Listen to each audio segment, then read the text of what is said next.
శ్రోతలకు నమస్కారం. కథాపుస్తకంకి స్వాగతం. ఈరోజు మనం శ్రీమతి జిఎస్ లక్ష్మి గారు రాసిన వదిన పెట్టే వింత బిజినెస్ అనే కథను విందాం. పొద్దున్నే వదిన వాట్సాప్లో చాలా పెద్ద మెసేజ్ పంపించింది. ఉదయాన్నే అంత భారతం చదవడానికి టైం లేదనుకుంటూ నా పనిలో నేను పడిపోయాను. నేనింకా తను పంపినది చదవలేదని మళ్ళీ వెంటనే చిన్న మెసేజ్, ముందుది చదివి వెంటనే సమాధానం ఇవ్వు అని ఉంది అందులో. తనకేం పోయింది, ఏదైనా చెప్తుంది. పొద్దున్నే అష్టావధానం చేస్తున్న నేను అంత మెసేజీ ఎక్కడ చదవగలను? అందుకే అస్సలు వినిపించుకోనట్టు పనిలో మునిగిపోయాను. వదిన ఊరుకునేది, ఫోన్ చేసింది. ఇంకా నాకు ఫోన్ ఎత్తక తప్పలేదు. ఏంటొదినా పొద్దున్నే అన్నాను విసుగ్గా. రోజు ఉండే పనే కదా, కొత్త సంగతొచ్చినప్పుడు వెంటనే తెలుసుకోవద్దు అంది. ఏంటో ఆ కొత్త సంగతి అన్నాను నేను.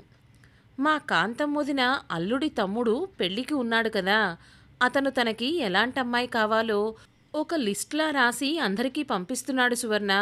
నాకు ఇప్పుడే వచ్చింది, అది కొత్తగా అనిపించి నీకు ఫార్వర్డ్ చేశాను. వెంటనే చదివి దానిమీద నీ అభిప్రాయం చెప్పు అన్నది వదిన.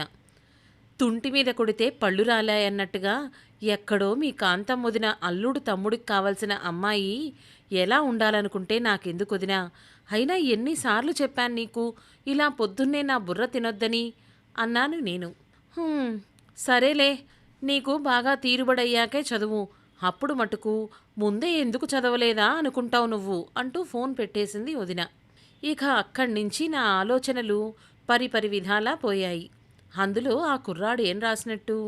నా దగ్గర పెళ్ళికెదిగిన ఆడపిల్లలు ఎవరూ లేరే, మరి ఇక తొందరగా చూడకపోతే నాకొచ్చిన నష్టం ఏమిటి? అయినా ఇప్పుడు రోజులు ఎలా ఉన్నాయంటే, అదుగో పులి అంటే ఇదిగో తోక అన్న సామెత పాతదైపోయి అదిగో గాలి ఇదిగో పోగై అనే సామెత వచ్చినట్టుంది. ఈ మధ్యనే మా ఊళ్ళో ఒకళ్ళింట్లో దేవుడి పటంలోంచి విభూది పడినట్లు ఫోటో పెడితే అది నిమిషాల్లో ప్రపంచమంతా తెలిసిపోయింది. ఈ వాట్సాప్ వల్లనే. ఏముంది, చదివినా చదవకపోయినా ఆ మెసేజ్ మీద ఒక క్లిక్ చేసి ఒక గ్రూప్లో పడేస్తే చాలు, అది ఇంకలా చక్కెర్లు కొడుతూనే ఉంటుంది. ఇప్పుడు ఈ మెసేజ్ కూడా ఇంతే అయ్యుండాలి. ఇదివరకు అమ్మలక్కల్లాగా పనిలేని వాళ్ళందరూ తీరుబడిగా కూర్చొని ఇలాంటివి ఫార్వర్డ్ చేసుకుంటూ ఉంటారు. అయినా ఆ కాంతం వదిన అల్లుడి తమ్ముడికి ఎలాంటి అమ్మాయి కావాలో తెలుసుకోవాలని వీళ్ళందరికీ ఎందుకింత ఆత్రం? నాకు కోపం విసుగు కలగలిపి వచ్చేస్తున్నాయి. ఈ వదిన ఎప్పుడూ ఇంతే, తను స్థిమితంగా కూర్చోదు, నన్ను కూర్చోనివ్వదు అనుకుంటూ స్టవ్ మొత్తం ఆపేసి గిన్నెలన్నిటి మీద మూతలు పెట్టి డైనింగ్ టేబుల్ ముందు కూర్చొని వదిన పంపిన మెసేజ్ తీసి చదవడం మొదలుపెట్టాను. ఫార్వర్డెడ్ మెనీ టైమ్స్ అన్న దాని కింద ఇలా ఉంది. నా పేరు అచ్యుత్, నాకు 28 ఏళ్ళు. పెద్ద కంపెనీలో మంచి పొజిషన్లో ఉన్నానండోయ్. మా తల్లిదండ్రులు ఎప్పుడో అమెరికా వచ్చి స్థిరపడిపోయారు. నేనిక్కడే పుట్టాను కనుక అమెరికన్ సిటిజన్నే. ప్రస్తుతం నేను పెళ్లి చేసుకుందాం అనుకుంటున్నాను కనుక నా ఉద్యోగం వదులుకునేదానికి నేను సిద్ధంగా ఉన్నాను. అదేంటి అని ఆశ్చర్యపోకండి, ఈ కిందది చదివితే మీకు విషయమంతా అర్థమవుతుంది. మంచి క్వాలిఫికేషన్ ఉన్నందువల్ల నేను 23వ ఏటే జాబ్లో చేరాను. అప్పట్నుంచి కంపెనీలు మారుతూ ఏడాది క్రితం ఇక్కడ చేరాను. కంపెనీ విషయంలో కానీ పని విషయంలో కానీ నాకు ఎలాంటి పేచీ లేదు, అంతా సాఫీగానే ఉంది. కానీ ఇక పెళ్లి చేసుకోవాలి అనుకున్న దగ్గర నుంచి నాకు మొదలయ్యాయి సమస్యలు. అమెరికాలో ఉన్నా కనుక ఇక్కడే పుట్టి పెరిగిన కొంతమంది ఇండియన్ అమ్మాయిలతో డేటింగ్ చేశాను. ఒక్కొక్కళ్లతో మాట్లాడుతుంటే నాకు ఈ కింది విషయాలు తెలిసాయి. వాళ్ళకి కాబోయే భర్తలో వారు కోరుకునే లక్షణాలేమిటో పాయింట్ వారీగా వినండి.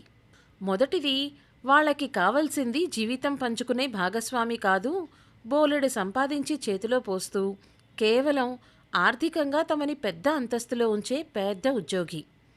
రెండో పాయింటు, తమకన్నా పెద్ద చదువు, అంతకన్నా పెద్ద ఉద్యోగము ఉండడమే కాకుండా తమకన్నా ఒడ్డు పొడుగు ఉండి కేవలం తమకన్నా 1-2 సంవత్సరాలు మాత్రమే పెద్దగా ఉండే వరుడు. మూడోది, తాము కోరుకున్నవన్నీ కొనిస్తూ వీకెండ్స్కి పార్టీలకి తీసుకెళ్తూ మధ్య మధ్యలో విహారయాత్రలు చేయిస్తూ ఉండే సరదా మనిషి. నాలుగో పాయింటు, ఆడవాళ్లు సున్నితంగా ఉంటారు కనుక ఉద్యోగం కూడా చేసి అలసిపోయి వస్తారు కనుక ఇంటికొచ్చాక వాళ్ళు ఇంటి పనులేమీ చేయకుండా నువ్వు రిలాక్స్ అవ్వు అని చెప్పే జాలిగుండెగల మనిషి. ఐదోది, అస్తమానం ఇది వండు అది వండు అనకుండా తనకి ఇష్టమైనవి వండి పెట్టే వంటొచ్చిన మనిషి. ఆరో పాయింట్, వాళ్ళు ఎక్కడికెళ్ళినా ఎందుకెళ్ళినా ఎంత డబ్బు ఖర్చు పెట్టినా ఏమీ అడగకుండా వాళ్ళు బయటికెళ్ళినప్పుడు పిల్లల్ని ఏడిపించకుండా ఆడించే కేర్ టేకర్. ఏడోది, వీటన్నిటితో పాటు పుట్టినరోజులకి పెళ్లి రోజులకి ఖరీదైన సర్ప్రైజ్ గిఫ్ట్లు ఇచ్చే ప్రేమికుడు.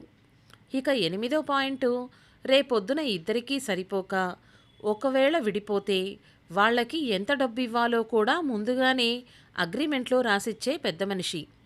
ఆఖరి పాయింట్, ఆమె జీతం ఆమె ఇష్టం, వాళ్ళ అమ్మా నాన్నలకిచ్చినా ఎలా ఖర్చు పెట్టుకున్నా అడక్కూడని విశాల హృదయుడు. ఇలా వాళ్లతో మాట్లాడినప్పుడు ఈ 9 కాక ఇంకా ఇలాంటివి వాళ్ళకి చాలా కావలసినట్టు అనిపించింది. ఇదంతా చూశాక నా అంతట నేను ఒక నిర్ణయానికొచ్చాను. ఒకవేళ నేను పెళ్లి చేసుకోవాలి అనుకుంటే కొన్ని ఖచ్చితమైన నిర్ణయాలు తీసుకోక తప్పదనిపించింది. నేను మనిషినే. అటు ఆఫీస్ ఒత్తిళ్లు తట్టుకుంటూ ఇంట్లో కూడా ఇలాంటి ఒత్తిళ్లు తట్టుకోగలనా అనిపించింది.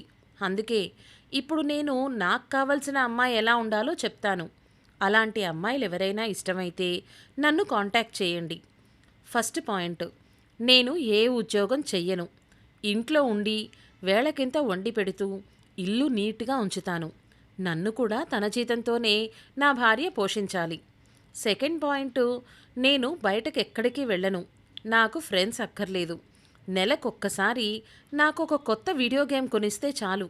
దాంతో ఇంట్లోనే కాలక్షేపం చేసుకుంటాను. ఎప్పుడైనా ఆవిడ గారి మనసుకు తోచి నాకు పుట్టినరోజుకి పెళ్లి రోజుకి సర్ప్రైజ్ గిఫ్ట్లు ఇస్తే కాదనను. ఇక థర్డ్ పాయింట్, నేను బయటికెళ్ళను గనక నాకు బట్టల ఖర్చు, ఆడవాళ్లకుండే మేకప్ ఖర్చు ఉండవండోయ్. ఫోర్త్ పాయింట్ వచ్చేసరికి పిల్లలంటే నాకు ప్రాణం. కన్నివ్వడం వరకే నా భార్య పని. తర్వాత వాళ్ళని నా ప్రాణంలా చూసుకుంటాను. ఐదో పాయింట్, మా అమ్మా నాన్నలు నా మీద ఆధారపడి లేరు కనుక వాళ్ళు నా ఇంటికి రారు. నా భార్య కూడా అక్కడికి వెళ్ళక్కర్లేదు. పై సంగతులన్నీ చదువుకుని నన్ను పోషిస్తూ నేను మిస్టర్ పెళ్ళాంగా ఉండడానికి ఇష్టపడే అమ్మాయిలు ఎవరైనా నన్ను సంప్రదించవచ్చు. ఇలా సాగింది ఆ వాట్సాప్ మెసేజ్. ఈ మెసేజ్ చదివేసరికి నాకు కళ్ళు తిరిగినంత పని అయ్యింది. ఆడపిల్లలు సంఖ్యలో తక్కువున్నారు, అందుకని పెళ్ళిళ్ళ విషయంలో వాళ్ళ డిమాండ్లు పెరిగాయి అని విన్నాను. ఇన్నాళ్ళు పితృస్వామ్యంలో నడిచిన ఈ సమాజంలో వస్తున్న మార్పులకి ఒక ఆడదానిగా సంతోషించాను. కానీ ఆ మార్పు ఇంతగా వివాహ వ్యవస్థ రూపురేఖల్నే మార్చేసేటంత వెర్రితలలు వేస్తుందని అనుకోలేదు. చదివిన దాని గురించి మంచి చెడ్డలు చర్చించడానికి వదినకి ఫోన్ చేశాను. వదిన వెంటనే పలికింది. ఇదేంటొదినా, అమ్మాయిలు ఇలా మాట్లాడుతున్నారా అంటూ ఆశ్చర్యంగా అడిగాను. అబ్బా సువర్ణ, తర్వాత ఆశ్చర్యపోదులే కానీ ముందు మనమేం చేద్దామో చెప్పు అంది వదిన. మనమేం చేస్తాం? నీకు నాకు పెళ్ళికెదిగిన పిల్లలు లేరు కదా అన్నాను నేను. అయ్యో సువర్ణ, ఎంత చెప్పినా నువ్వు అర్థం చేసుకోవేమిటి? దీనిని మనం మంచి బిజినెస్ చేసుకోవచ్చు అన్న వదిన మాటకి బిజినెస్సా అని ఆశ్చర్యపోవడం నా వంతయ్యింది. వదిన దృఢంగా చెప్పింది, ఎస్, ఇలాంటి అమ్మాయిల్ని అబ్బాయిల్ని చేర్చుకుంటూ మనం ఒక మ్యారేజీ బ్యూరో పెడదాం. కాలంతో పాటు మారాలి సువర్ణ. పాత బ్యూరోలన్నీ ప్యాకేజీలు, గోత్రాలు, జాతకాలతో నడుస్తున్నాయి. అవన్నీ అవుట్డేటెడ్. ఇప్పుడు పిల్లలు ఇలాగే మాట్లాడుతున్నారు. మనం ఇలా కొత్తగా పెడితే బోలెడు మంది అమ్మాయిలు అబ్బాయిలు చేరతారు. రిజిస్ట్రేషను ఓ 5,000 10,000 పెట్టామనుకో. ఈ రోజుల్లో డబ్బుకెవడు చూసుకుంటున్నాడు? ఇక మనకి డబ్బే డబ్బు. ఏమంటావ్ అన్న వదిన మాటలకి ఏమంటాను, వదిన ప్రపోజల్కి కింద పడకుండా ఉండడమే కష్టమైతేను. సమాప్తం. ఇదండి కథ. వినడానికి ఇది చాలా తమాషాగా ఉన్నా నిజంగానే ఆడపిల్లలు చేస్తున్న డిమాండ్స్ చాలా విచిత్రంగానే ఉంటున్నాయి. అన్నిట్లోనూ సమానంగా ఉండాలి అనుకునే ఆడవాళ్ళు పెళ్లి విషయంలోకొచ్చేసరికి వరుడు వాళ్లకన్నా అధిక స్థాయిలో అధిక సంపాదనతో ఉండాలి అని కోరుకోవడంలో ఆంతర్యం ఏమిటో వాళ్లకే తెలియాలి. అంతర్లీనంగా వాళ్ళు కూడా మగవాళ్ల కంటే కింది స్థాయిలో ఉండడానికే ఇష్టపడుతున్నారేమో అనిపిస్తోంది ఈ డిమాండ్లన్నీ చూస్తుంటే. ఈ కథ మీకు నచ్చిందా? నచ్చినట్లయితే లైక్ చేయండి, షేర్ చేయండి. మరిన్ని విలువలతో కూడిన కుటుంబ కథల కోసం కథాపుస్తకం ఛానల్ని సబ్స్క్రైబ్ చేసుకోండి. కథపై మీ అభిప్రాయాలను తప్పక కమెంట్ చేయండి. ధన్యవాదాలు.